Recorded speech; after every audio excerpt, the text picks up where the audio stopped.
Hola, mi nombre es Rodrigo Aldame, soy psicólogo, psicoanalista, tengo una maestría en psicoanálisis y estoy haciendo un doctorado en ciencias sociales.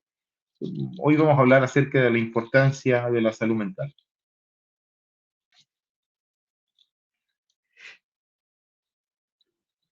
Bueno, ustedes saben, se celebra este 10 de octubre el Día Mundial de la Salud Mental, que es una fecha, es una celebración que se ha promovido desde la Federación Mundial de la Salud Mental con apoyo de la Organización Mundial de la Salud, ¿no? Y hay que considerar algunos antecedentes respecto de esta fecha.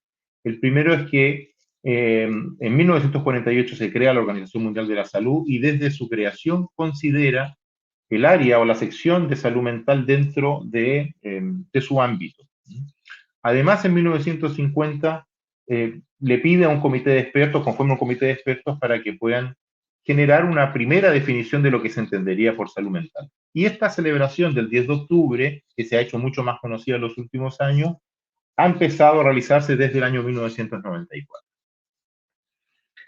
Antes de poder decir qué es lo que es la salud mental, tenemos que pensar o tenemos que ver qué es lo que es la salud para la Organización Mundial de la Salud, que es una definición que desde 1948 hasta el día de hoy se mantiene. La salud, dice la OMS, es un estado de completo bienestar físico, mental y social, y no solamente la ausencia de afecciones o enfermedades. Uno entiende con esta definición que cuando se está pensando entonces en la salud, se está pensando que se puede tener salud dentro del margen o dentro de un marco de ciertos malestares, de ciertos problemas, de ciertas enfermedades inclusive, ¿no? Es decir, que tiene que ver con un estado global y no con una cuestión que se reduzca al hecho de si alguien tiene o no alguna enfermedad. No es la oposición a la enfermedad en ese sentido. La definición que la OMS crea en 1950 con este comité de expertos que yo les había comentado, eh, la definición de salud mental de ese entonces decía que la salud mental se constituía a partir de una síntesis satisfactoria de los propios instintos potencialmente conflictivos, que la salud mental se establece y se mantiene en relaciones armónicas con los demás y que implica la posibilidad de modificar el ambiente físico-social. Esta definición, que vamos a ver, hay otra que es más moderna, yo la he querido poner aquí, es la primera, porque de algún modo los elementos que están aquí bien explícitos, después quedan un poco ocultos, disfrazados, como un subtexto de la definición actual. Pero fíjense cómo se pone en relieve que la salud mental tiene que ver con la satisfacción de los instintos que pueden ser conflictivos, ¿no? Pero esa satisfacción de una manera de síntesis quiere decir que sea una satisfacción que evite el conflicto, que no entre en el conflicto. Se dice además entonces que se pueda mantener, se puede establecer relaciones armónicas con los demás. Es decir, ¿de qué está hablando la OMS con esta definición? Se está reconociendo basalmente una naturaleza conflictiva en el ser humano. Es decir, que la existencia del ser humano tiene conflicto, ya sea por lo instintivo, ya sea por las relaciones con los demás. Y que es importante entonces para poder tener una buena salud mental, la posibilidad de poder tener un campo de acción sobre el cual actuar, sobre el cual resolver. La definición de salud mental vigente dice que se trata de un estado de bienestar en el cual cada individuo desarrolla su potencial, puede afrontar las tensiones de la vida, puede trabajar de forma productiva y fructífera y puede aportar algo a su comunidad. Es ambiciosa la definición, ¿no? Porque se habla de la posibilidad de ser productivo, ser fructífero, poder aportar a la comunidad. Pero bueno, el énfasis de esta definición tiene una vez que ver no con la enfermedad o con el rechazo de la enfermedad, sino con la idea de que cada individuo puede desarrollar un potencial y que su salud mental de algún modo es lo que permitirá desarrollar el máximo de potencialidad que hay en cada uno de nosotros. El MinSal, yéndonos ya a la realidad chilena, menciona algunos elementos a los que les llama factores protectores psicológicos. Los factores protectores son eh, elementos que se pueden objetivar en la vida, que nos permitirán suponer que alguien estaría más protegido y entonces que estaría más en la línea de tener una salud mental o una buena salud mental.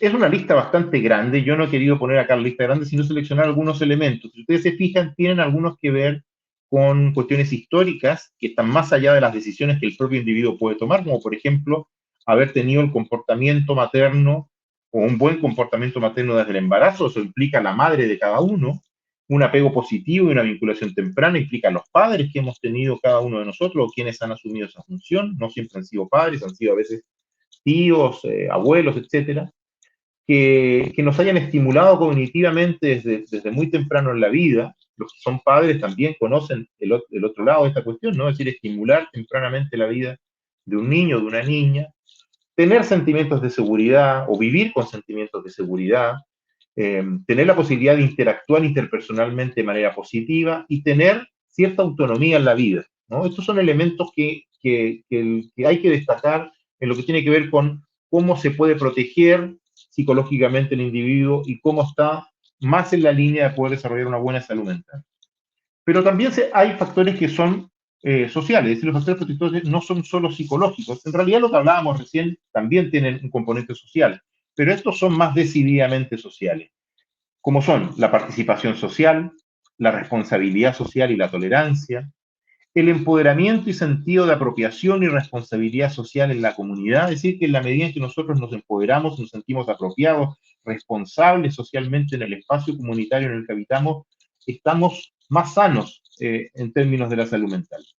Y la posibilidad de contar con apoyo social y redes, es decir, vivimos en una sociedad en la medida en que nos relacionamos con nuestra familia, podemos contar con nuestra familia, con nuestros familiares, con los amigos, con los compañeros del trabajo, podemos decir, todos esos elementos hacen que la vida sea más vivible, más placentera y por supuesto que inciden en la salud mental.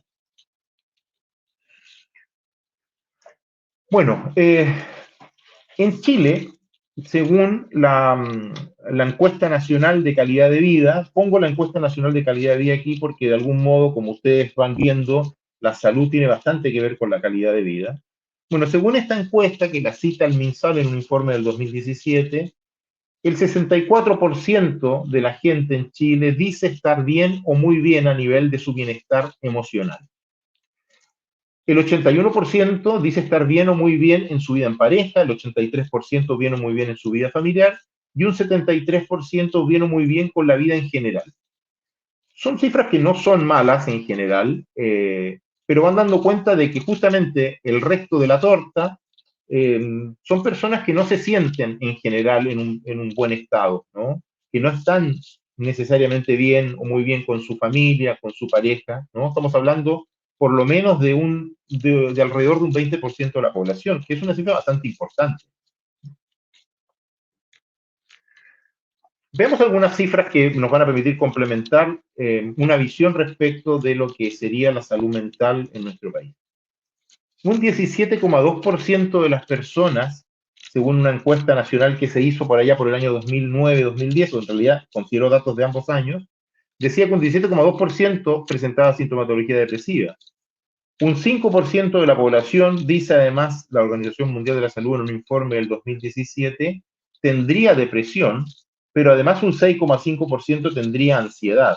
Por supuesto, aquí no estamos considerando ni la esquizofrenia, ni un montón de otros trastornos que son mucho menos, con una frecuencia mucho menor en la población, pero para que ustedes hagan una idea de que no estamos hablando solamente de un 11,5 por ciento de la población con trastornos o con un posible trastorno diagnosticado, sino que sería más.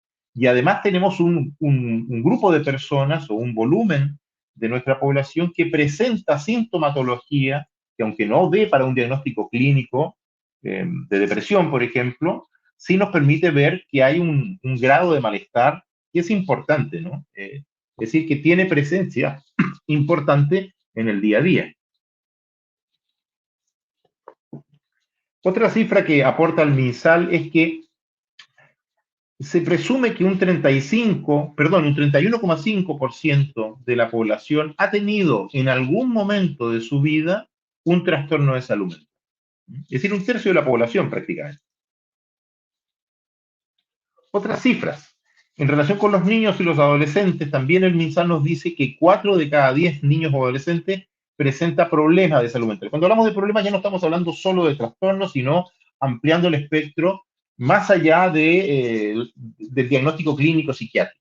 Un 71% de los niños, niñas y adolescentes recibe algún tipo de violencia intrafamiliar en esos momentos de su vida.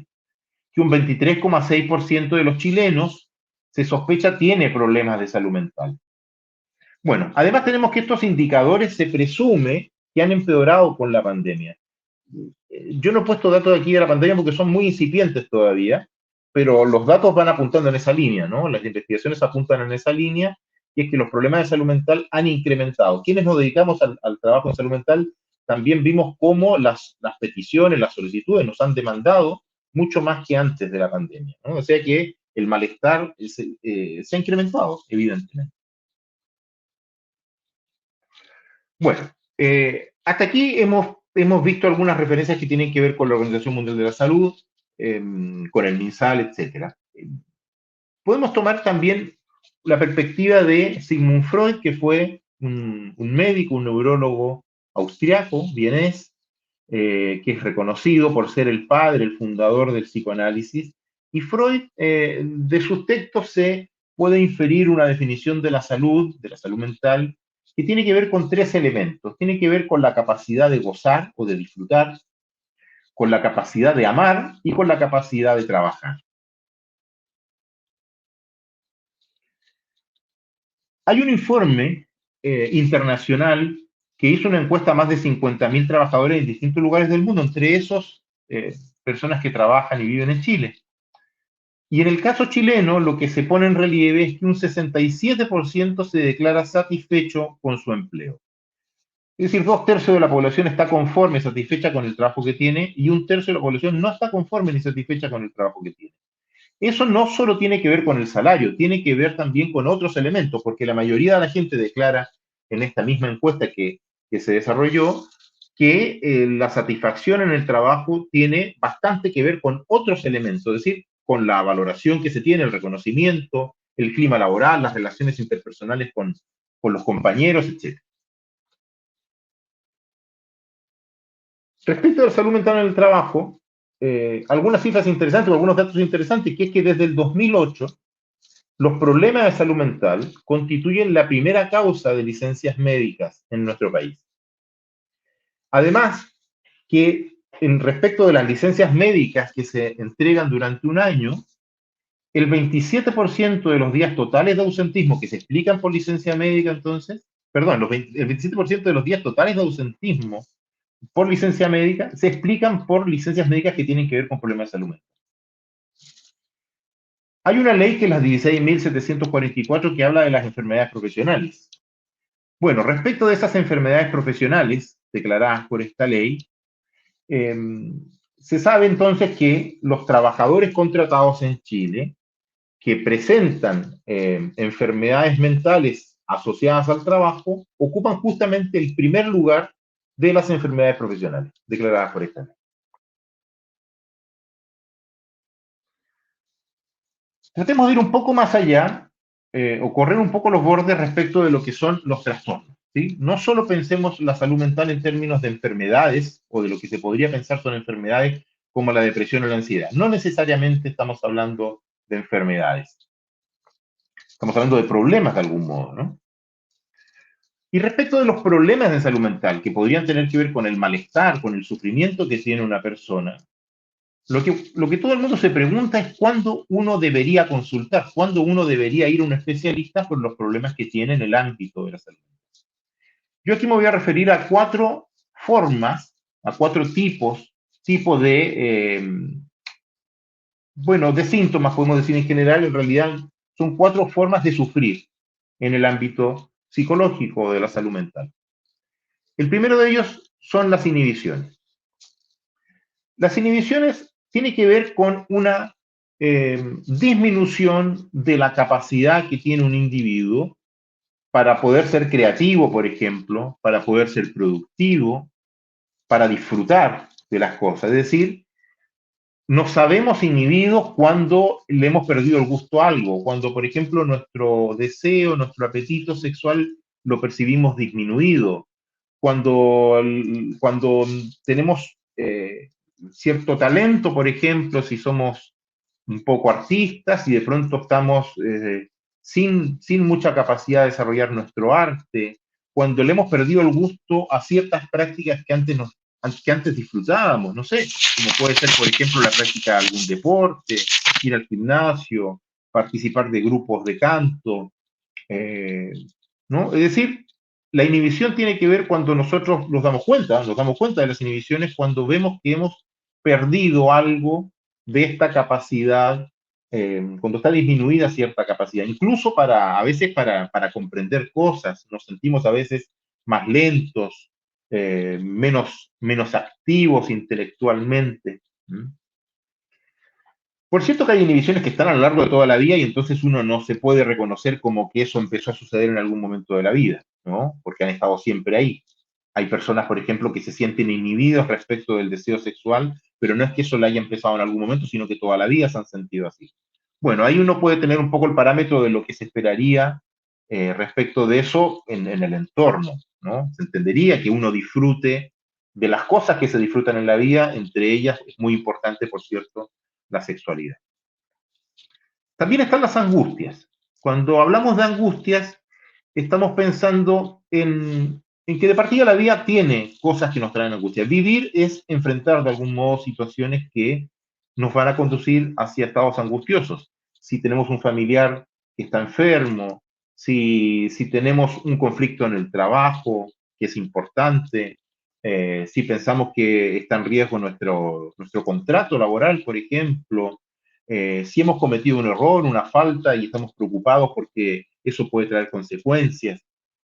Si en la pareja, en la vida en pareja, se presentan situaciones que uno percibe como, bueno, como que a uno no le gustan, que uno siente que las cosas están cambiando para mal, si uno percibe tal vez que no está siendo amado de la misma forma en que se percibía antes, amado, la muerte, eh, qué sé yo, las limitaciones físicas pueden a uno ponerlo en la situación de temer que uno no va a ser capaz de llevar adelante algunas cosas en su vida. Todo eso son motivos de angustia. Vivir de algún modo es tener que lidiar con todas estas situaciones estresantes, podríamos decir, que tiene la vida para todos. ¿Mm? Pero resulta que las angustias a veces nos desbordan, que las angustias a veces nos llevan a tomar una posición de, podríamos decir, demasiada precaución en la vida. Y entonces no se quiere salir a la calle porque te pueden asaltar, no se puede, no sé, no se puede actuar de cierta forma en el trabajo porque se está teniendo excesivamente una sanción. No se puede dormir porque se piensa que eh, lo que uno ha hecho va a traer consecuencias, ¿sí? Historias del pasado a uno lo tienen angustiado permanentemente, o despertarse, por ejemplo, como se dice, con la guata apretada, nervioso, ¿no? Tener, tener problemas para dormir, despertarse permanentemente con problemas para dormir. Bueno, las angustias entonces de la vida, algunas tienen que ver con las circunstancias de la vida con las que tenemos que enfrentar, y hay otras que son más fantaseadas, podríamos decir, aun cuando tengan que ver con la vida, porque efectivamente salir a la calle implica que a uno lo puedan asaltar, es evidente. También que a uno lo puedan atropellar. Un auto puede perder el rumbo en el camino y atropellarlo a uno. Pero pensar que uno no va a salir a la calle por estos riesgos ya tiene que ver con otro orden de cosas, no tiene que ver con la realidad, podríamos decir, ¿no? Eh, Cuando uno le teme que el avión se vaya a caer, por ejemplo, lo mismo. Sabemos que la estadística, no me la sé yo para decirla ahora, pero sabemos que los aviones se caen muy poco. No, no, no, no es que uno se suba a un avión y esté en peligro real la vida. Es algo muy poco probable y entonces si uno está muy asustado con eso, eso ya es de otro orden. Bueno, pero resulta que en general las angustias uno se las arregla con ellas, entonces sean reales o sean fantasiosas. Pero también pasa que a veces, entonces, a veces uno no se las puede arreglar mucho y queda muy desbordado ante ciertas situaciones angustiosas en la vida. ¿Mm? Después tenemos los síntomas o lo que llamamos síntomas. Cuando hablamos de síntomas, estamos básicamente pensando en ciertos fenómenos que se presentan eh, en el psiquismo, si me permiten que lo diga así, en nuestra vida psíquica, y que son fenómenos que escapan a nuestro control, que no comprendemos muy bien por qué se producen, aunque tenemos algunas ideas de con qué podrían tener relación, y esos síntomas en algunos momentos de la vida aparecen y en algunos momentos de la vida se vuelven insoportables. ¿Mm? Pensamientos insistentes, por ejemplo, dudas de si acaso uno quizás ha hecho algo que ha tenido que ver con la muerte de una persona. Pensemos, por ejemplo, en el COVID, que hay gente que enfermó y murió, y entonces alguien puede pensar que fue su culpa porque quizás lo ha contagiado. Y no se puede sacar esa idea de la cabeza de que a lo mejor el contagio ha sido por su responsabilidad. Pensamientos entonces que invaden, que no permiten controlar.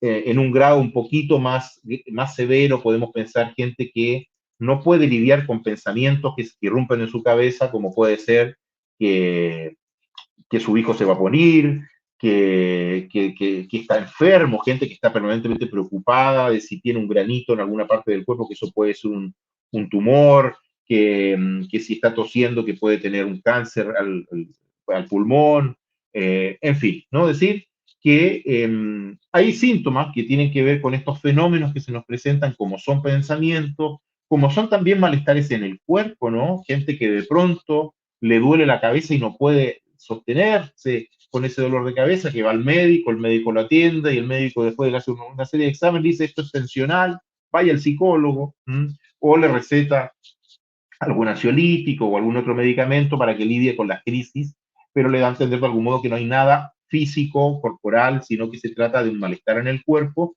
que tiene un origen en otra dimensión, que no es la dimensión biológica de la existencia.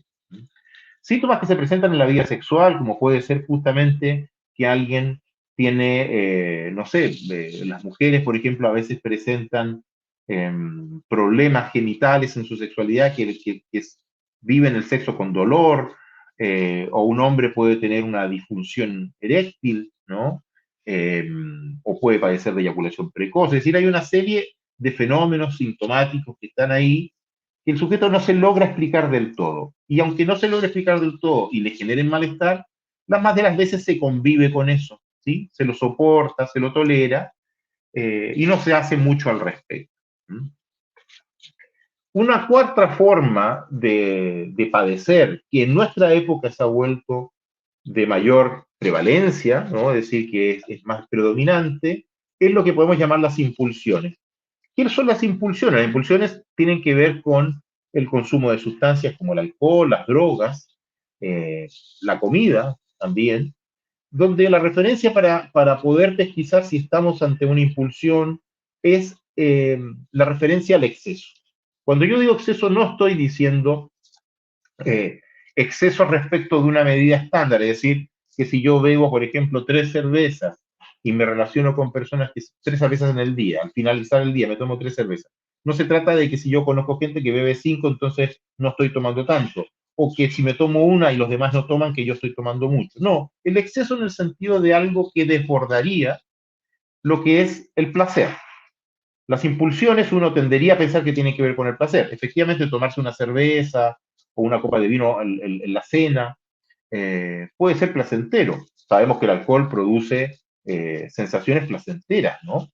Eh, pero bueno, hay otra cuestión que es que a veces se consume estas cosas para ir más allá del placer. Una cosa es entonces beber algo, sentir inclusive el efecto sedante que tiene eso que uno consume, y otra cosa es consumirlo a tal grado que implica borrarse, ¿no? Es decir, aquel que bebe y que se borra y que pierde el conocimiento, que se orina, por ejemplo, que queda dormido ahí tirado en el piso, que, como se dice coloquialmente, hace show, ¿no? Le genera una serie de conflictos, se pelea con la familia, la mujer lo quiere echar de la casa, etcétera, ¿no? Es decir, eso ya no tiene que ver con el placer, eso tiene que ver con otra dimensión de las cosas que, eh, que desborda, podríamos decir, la sensación de placer que se puede tener al consumir algo. Entonces, en resumen, inhibiciones, angustias, síntomas e impulsiones. Seguramente todos los que me están escuchando se identifican con estas cosas, porque todos tenemos inhibiciones, angustias, síntomas, impulsiones. Algunos tienen más impulsiones, otros están más inhibidos, otros están más angustiados. El punto, podríamos decir, es que uno primero tiene que identificar qué es lo que le sucede en estos distintos niveles y puede decidirse a consultar. ¿Qué es lo que hace que alguien consulte o no? No estoy diciendo qué es lo que debería hacer cada uno de ustedes para consultar, sino que qué es lo que hace que alguien consulte en definitiva, es que estas formas del malestar se le hacen ya insoportables. Pasan cosas en la vida que le ponen ciertos límites. Aquel que bebe mucho, en determinado momento la familia le dice que se vaya de la casa, los hijos no quieren hablar con él, el que tiene síntomas por sus pensamientos no puede vivir el día a día, o alguien en su vida sexual, por los problemas que está teniendo en su vida sexual, va a perder a la pareja, ¿sí? Entonces, el punto tiene que ver con que soportamos hasta que eso nos trae ciertas consecuencias que lo hacen, bueno, que hacen demasiado caro, demasiado costoso mantener esos síntomas, esas formas de sufrir. Yo diría que hay que consultar si uno se identifica con estas cosas, con estos problemas, y uno considera que esos problemas le traen mayor malestar en la vida del que uno merece tener. Uno no tendría por qué soportar ninguna de estas cosas, pero evidentemente hay que sufrir un poco para poder sumergirse en un tratamiento, en un trabajo que permita enfrentar las causas, las razones que llevan a padecer de esta manera. Bueno, una cosa es cuándo consultar, pero otra cosa es a quién consultar. Tenemos tres alternativas. ¿No? Hay una cuarta que sería, lo digo desde ya, tendría que ver con las intervenciones de la medicina alternativa, ¿no? La gente que le gusta ir a, a ciertas prácticas que están a veces inspiradas en prácticas chamánicas, por ejemplo. Bueno, todas esas prácticas alternativas en general tienen que ver con procesos de sugestión que buscan un alivio sintomático momentáneo. Es decir, voy a alguien que me hace, por ejemplo, un masaje porque estoy tenso, eso me va a aliviar, evidentemente me va a aliviar, pero no va a resolver ni los problemas ni tampoco va a permitir que eso que me sucede deje de suceder de ahí en adelante.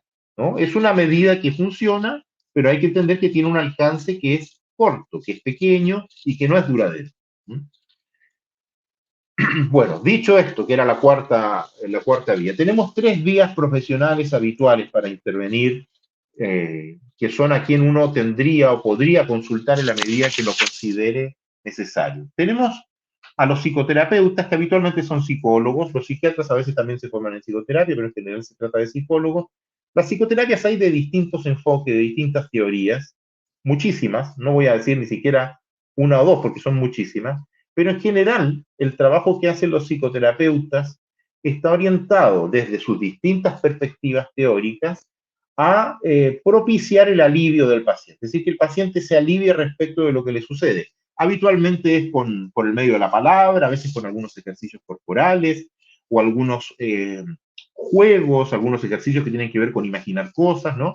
Pero están orientadas a propiciar un alivio sintomático lo más pronto posible, acompañado de cierto nivel de comprensión de lo que sucede. Es decir, que si alguien está teniendo ciertas dificultades en su vida sexual, tratar de que con ciertos ejercicios eso se resuelva, pero tratar de comprender que tal vez los problemas que tiene en su vida sexual tienen que ver con ciertos temores que tiene, con ciertos problemas que ha tenido en algún momento en su vida, ¿sí?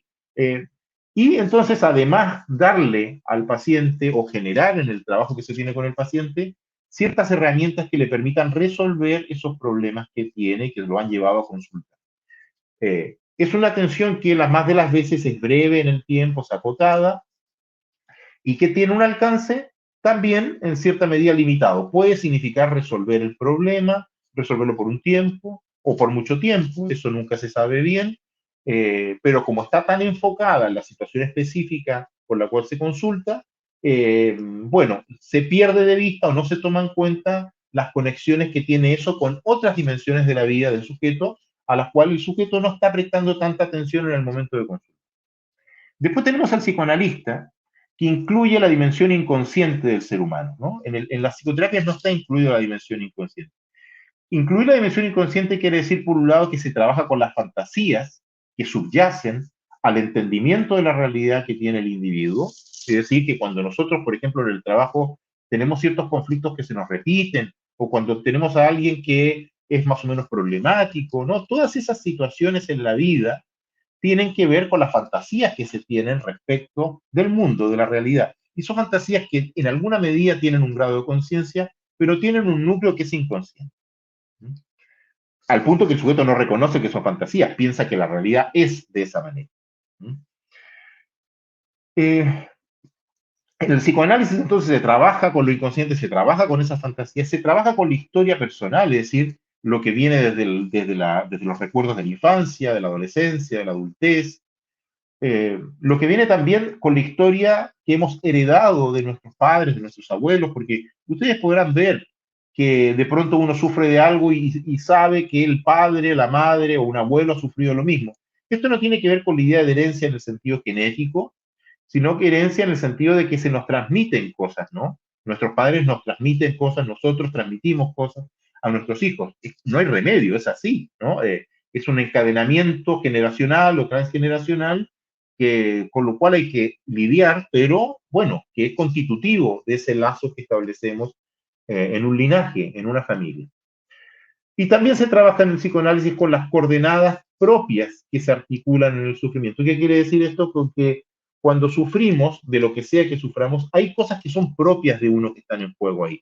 En otras palabras, que estamos implicados en eso que nos pasa, que no somos víctimas pasivas de lo que nos sucede. Que por supuesto nos pasan cosas que escapan a nuestro control, pero en algún punto somos responsables. En alguna medida tenemos una implicación en eso que nos sucede y en el trabajo psicoanalítico lo que se busca es despejar eso, en qué medida estamos implicados, porque eso es lo que permitiría que eso que se padece se desarticule, pierda vigencia y entonces venga lo que llamamos cura. También está el psiquiatra. El psiquiatra es un médico y entonces, como todo médico trabaja con recetando fármacos, el psiquiatra es también el que puede dar las licencias médicas. No dan licencia médica los psicólogos, los psicoanalistas. Eh, Y también puede indicar la internación cuando se justifica la internación por un paciente que está con riesgo de suicidio o que está en un estado mental que pone en riesgo la vida de otros, no solo su propia vida, sino que la vida de otros puede sugerir, puede indicar la internación en un servicio de psiquiatría, en una clínica privada.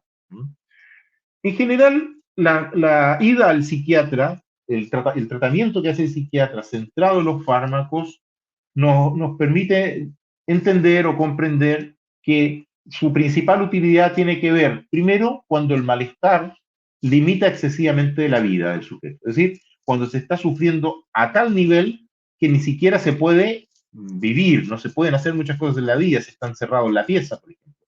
Del mismo modo, es importante cuando se necesita hacer una intervención, un trabajo psicoterapéutico, psicoanalítico, el psiquiatra con su medicación va a ayudar a que ese trabajo se pueda desarrollar cuando un paciente está muy padeciente. La otra vía que justifica la intervención de los psiquiatras o de los fármacos que receta el psiquiatra tiene que ver con que a veces la gente no quiere trabajo psicoterapéutico, psicológico o psicoanalítico. Es decir, alguien no quiere saber, no quiere hablar, no quiere ni pensar ni recordar esas cosas que le han hecho sufrir, no quiere darle más vuelta a eso, teme deprimirse más por lo que hay en su historia o alrededor de lo que sufre y solamente quiere consumir los fármacos que le van a permitir cierto nivel de alivio. Bueno, en resumen, eh, tenemos que con el Día Mundial de la Salud Mental que se celebra el 10 de octubre, lo que se ha buscado es concientizar, sensibilizar de la importancia de los problemas de salud mental. Ustedes habrán visto, con lo que hemos conversado, que hay una serie de situaciones que se nos presentan a todos en la vida y a veces decidimos consultar y la más de las veces la gente no consulta. La importancia entonces de hacer algo con ese malestar que se tiene y no simplemente aceptarlo como una condición más de la vida que hay que soportar. También de la relevancia de la prevención y de la promoción de salud. Cuando hablamos de prevención y promoción de salud, recuerden que hablábamos en algún momento hoy de la calidad de vida, es decir, efectivamente el poder tener un buen trabajo, un trabajo donde uno se siente satisfecho, alimenta la salud mental. Y lo contrario, si uno está en un trabajo donde no está siendo bien tratado, donde el salario es inferior a lo que a uno le parecería justo, todo eso afecta a nivel del malestar y afecta entonces en la salud mental. También es importante lo que sucede en nuestra familia, a nivel de la pareja, y a nivel de las actividades que hacemos con nuestros lazos sociales, es decir, poder disfrutar, poder salir a tener actividades al aire libre, practicar deporte, todas esas cosas van a contribuir a tener una mejor salud. Bueno, finalmente, una cuestión importante es que podamos combatir los estigmas en torno a los problemas de salud mental. No solo los estigmas que tienen que ver con lo que implica tener un problema de salud mental, Antiguamente se utilizaba mucho, bueno, hoy en día todavía, la expresión de estar loco, eh, que de algún modo degrada, eh, peyorativiza a la persona que tiene un problema de salud mental, ¿no? Los problemas de salud mental no son condiciones para toda la vida, a veces sí, pero en general no es así, sino que son situaciones psíquicas o son fenómenos psíquicos que se pueden enfrentar, que se pueden resolver y que pueden cambiar entonces en la vida de una persona. ¿Mm? Y el otro estigma importante es que muchas veces la gente teme o siente vergüenza de consultar porque lo puedan ver, o si consulta trata de hacerlo en horarios o en lugares donde no esté expuesto a los demás, o si se decide hacerlo simplemente, estas cosas también le hacen cierto ruido en la decisión que está tomando. ¿Mm? Bueno, espero que les haya sido de ayuda. Muchas gracias. Que estén muy bien.